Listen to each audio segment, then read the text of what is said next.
leuk voor jullie meenemen in de roofvogelwereld. Nou, de eerste vogel die is erbij gekomen, want dit is onze steppenarend Indira. Nou, zoals die naam eigenlijk al een beetje verklapt, komt deze vogelsoort vooral voor op de steppes van Afrika en Azië. En hier natuurlijk zijn de hoogste boomtoppen op om uren in te gaan zitten, te wachten op hun prooien. Want ze jagen vooral op jonge herten en op ziezels, en dat zijn grond-eekhoorns. En dat klinkt deze steppenarend super actief, maar deze roofvogelsoort is liever lui dan moe. Want ze zoeken het liefst manieren op om makkelijk aan voedsel te kunnen komen. Nou, zo gaan ze vooral pakken ze prooien af van andere roofvogels, maar ook zijn ze vaak te vinden bij een termietenheuvel. En bij de termietenheuvel liggen zij plat voor met de snavel wagenwijd open. En zo lopen de termieten omhoog in hun snavel en doet die steppenarend alleen maar te slikken.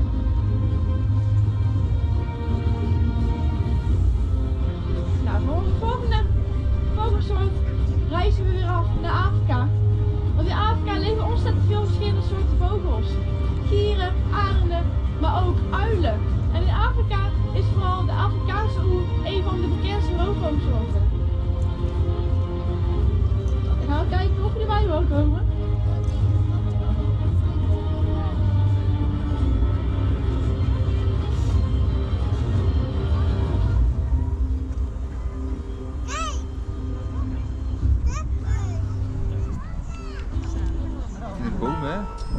Wat staat u nou? Dan gaan we kijken of je mij kan laten komen. Ik weet niet of je wil luisteren. Ja, Piet.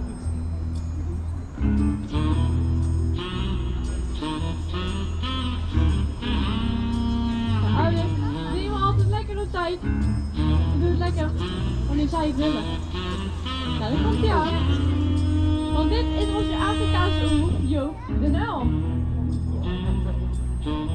Nou, als het goed is, hebben de Joop ook niet aanrol kunnen komen. En dat komt omdat uilen in staat zijn om struisvogels te kunnen vliegen. En dat komt omdat zij enkele veren hebben met gekafterde randjes. En die gekafterde randjes die zorgen er als het ware voor dat het geluid dat ze produceren tijdens de lucht wordt gedempt. Nou, dat is ook maar goed ook, want ze jagen vooral op kleine knaagdieren. En die knaagdieren die kunnen ontzettend goed horen. Nou, omdat Joop vanuit kan vliegen, kan hij dus zo'n knaagdier makkelijk verwachten en het prooi vast te pakken. De meeste mensen die denken dat het uilen op 060 graden kan draaien. Joop die kan het ook, maar wel maar één keer. De uilen die zijn in staat om de kop van 70 graden linksom of rechtsom te draaien. En dat komt omdat zij een dubbele aantal nekwervels hebben dan mensen. Mensen die hebben namelijk 7 en uilen die hebben er 14. Moet je heel dichtbij.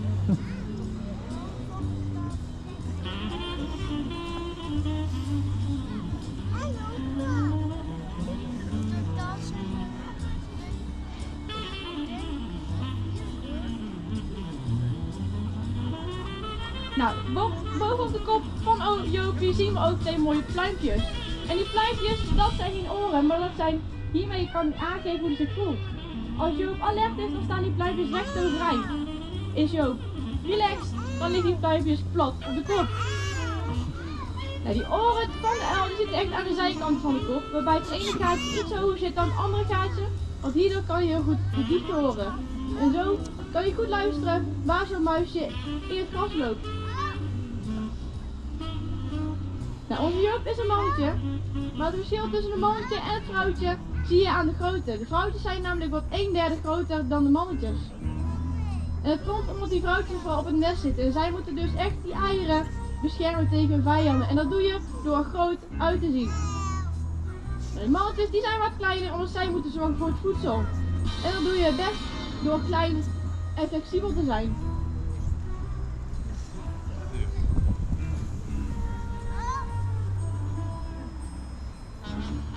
Nou, daarnaast dat ze die nek zo ver kunnen draaien is ook maar handig ook, want die ogen van de uil die zitten vast in hun oogkas. Zij zijn dus niet in staat om hun ogen te kunnen bewegen. En daarom zijn ze helemaal afhankelijk van die nek. Nou, dan zien we Joop nog even 1 keer en dan kunnen we door naar de volgende vogel. En zoals ik zei, uilen die nemen altijd lekker hun tijd. Nou, daar gaat het al. Nou, nu kunnen we naar de volgende vogel gaan. Want zoals ik zei, leven er in Afrika ontzettend veel verschillende roofvogelsoorten. Maar ook gieren komen voor in Afrika. De volgende gier die erbij gaan halen, dat is een hele bijzondere soort. Want toen deze giersoort werd ontdekt, dacht men dat ze te maken hadden met een arendsoort. Nou, later bleek toch echt dat ze te maken hadden met een giersoort.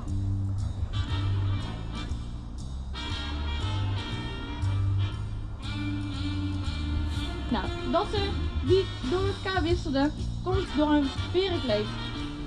Want de verenkleed van deze giersoort lijkt ontzettend veel op die van een zeearendsoort. Dan gaan we kijken of we bij kunnen halen.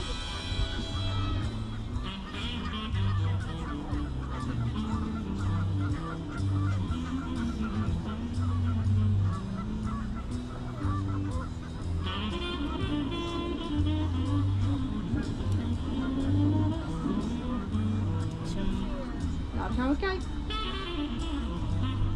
Dan gaan we kijken of we bij je kunnen halen. Want zoals ik zei, lijkt deze giersoort ontzettend veel op een van de arendsoort. Want die veerkleed die is ook helemaal wit en is ook helemaal zwart. Dus daarom lijkt het ontzettend veel op de arendsoorten. Maar ook de jachtstijl lijkt ontzettend veel op van de arendsoort. Want ze jagen niet, ze pakken niet van kadavervlees, maar ze jagen ook zelf op vis. Nou, kijken of we het bij je kunnen halen. Dat zal het niet zijn. Oké. Oh, nog meer kleurtjes. Want er is ze al, want dit is onze palmgier Sibaya. Nou, zoals je ziet heeft zij dus een hele mooie veerkleed. En die veerkleed die gebruikt zij om te jagen. Want wanneer zij boven het water vliegt en dus die visjes gaat vangen, valt als het ware haar hele silhouet weg wanneer de zon naar beneden schijnt. En hierdoor zien de vissen helemaal niks en kan Sibaya makkelijk zo'n visje pakken.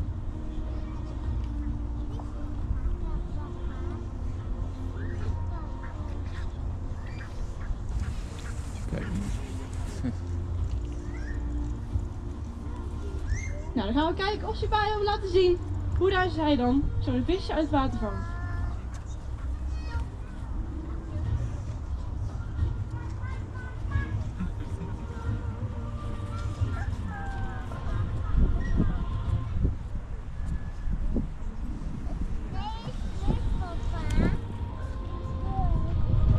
Hoppa, en in één keer vangt zij zo'n vis uit het water. Nou, dit is natuurlijk makkelijk, want deze vis die zwemt niet meer weg. Maar in de natuur staan ongeveer 1 op 3 jachtpogingen succesvol. Nou, bijzonder ook aan deze giersoort is dat zij ook natuurlijk eten. Ze eten niet alleen dierlijk, maar ook plantaardig. En vandaar ook de naam palmgier, want ze eten van de palmnoten en de dadels. Nou, die dadels en die noten die hangen ontzettend hoog in de bomen. Om die bij te kunnen komen gaat ze als het ware als een vleermuis onder aan de takken hangen. En zo kan ze makkelijk bij de noten. Kan ze ontzettend makkelijk bij de noten en eet ze het vruchtvlees op.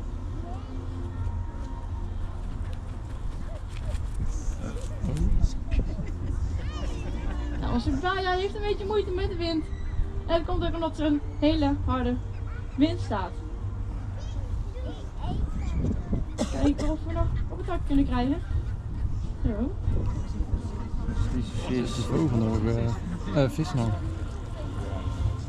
Nou, en dat was onze Sibaya, de palmgier. Voor de volgende roofvogelsoort halen we een hele bijzondere soort bij. Eentje die we misschien zelf al kent, want het is een hele bijzondere roofvogelsoort.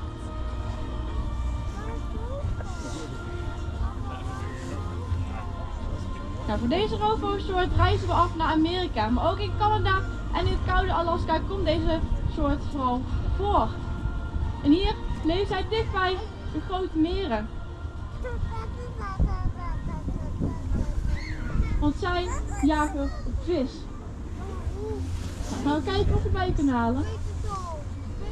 Want de dame die we erbij kunnen halen, zij vliegt hier ook al meer dan 30 jaar in ons park. En is dan ook echt een icoon van ons park geworden. Dan gaan we kijken of we erbij kunnen halen.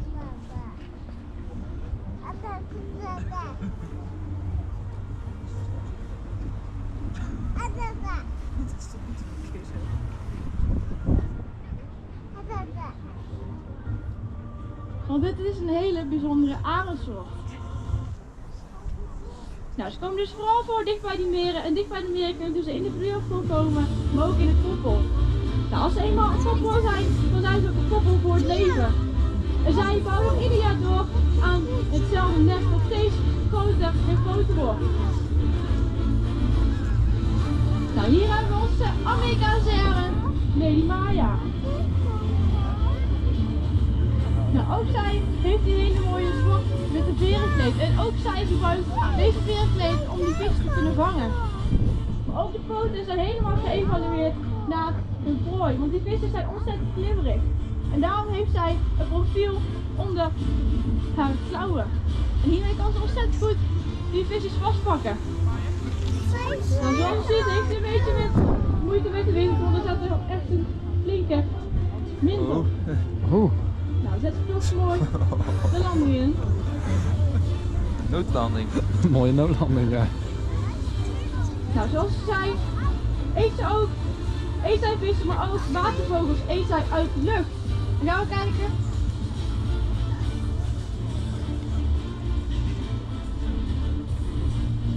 Maar ook watervogels eet zij en die pakt zij met de klauwen uit de lucht.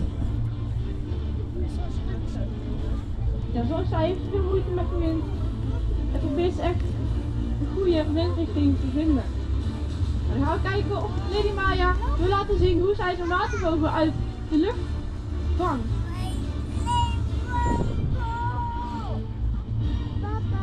Hoppa, en in één keer vangt zij zo'n watervogel met die grote klauwen uit de lucht.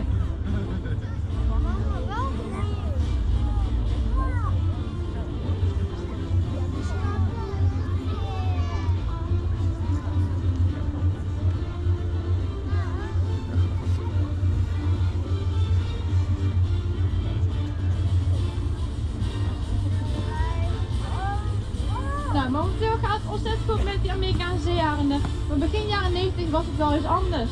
Want toen was die Amerikaanse zeearend een bedreigd diersoort. Nou, naarmate er meer arenden is gekomen en er meer organisaties zijn gestart, is de populatie kunnen gaan stijgen. En hierdoor zijn ze nou geen bedreigd diersoort meer. En daar zijn wij als park ontzettend trots op. En dan kan ik Lady Maya terug naar Rivière. Nou, ik wil jullie graag ontzettend graag bedanken voor jullie aandacht en graag tot ziens.